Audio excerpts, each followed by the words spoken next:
Hello, welcome to Đồng Nai Radio and Television Station. Here comes the latest updates. In a seminar on attracting FDI inflows, the representative of the Foreign Investment Department said that many billion-dollar technology groups have come to Vietnam. The special working group for FDI attraction has worked with many large corporations, but now cannot disclose detailed information. Accordingly, Vietnam remains an investment destination for foreign investors. According to the Ministry of Planning and Investment, in the first 8 months of the year, FDI into Vietnam decreased by 13% over the same period in 2018, and real capital also decreased by more than 5%. However, compared with a deep decline in many other countries around the world, this reduction is still acceptable. On the other hand, the good side is that the number of newly registered projects increased by 6.6% and registered projects increased by 22%.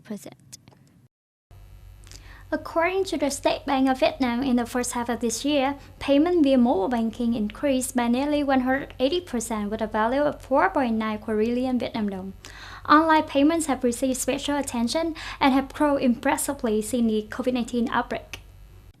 Since the beginning of this year, banks have offered about 1,000 billion Vietnam dong in support of payment service fees and incentives in form of refunds to take advantage of positive change in payment habits in the COVID-19 outbreak. In addition, the consolidation and simplification of platforms are also forced to speed up the pace to retain users on the current momentum. There are also 34 non-bank institutions that are allowed to provide intermediary payment services. The ways of doing this are quite diverse, such as combining payment with technology ecosystems, car ordering, food delivery, or cashless delivery. Phone gadgets is a technological orientation that forces banks and payment institutions to constantly change. British Prime Minister Boris Johnson has set a deadline to reach a post-Brexit trade agreement with the European Union (EU) on October 15, thereby somewhat diffusing concerns about a no deal if the negotiation between two sides fails.